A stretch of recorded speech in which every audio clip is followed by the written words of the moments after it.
Hello anh em là Duy đến từ bsalom.vn nha anh em. Thì hôm nay em Duy có lịch trình đi xuống cái mặt bằng khảo sát công trình cho anh khách ở Bình Dương ha. Thì mặt bằng này thì nó có hai mặt tiền nha anh em.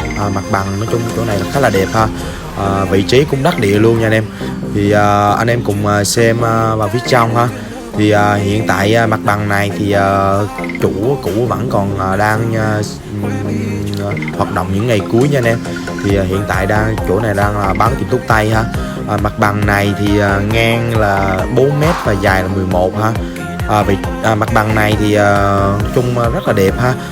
Có thể bố trí tầm khoảng từ 3 đến 4 cái top và thêm 3-4 giường ha, và thêm một cái ghế tay và thêm một cái sofa chờ là vào thêm ít đồ trang trí và tủ sản phẩm nữa là quá đẹp luôn nha anh em.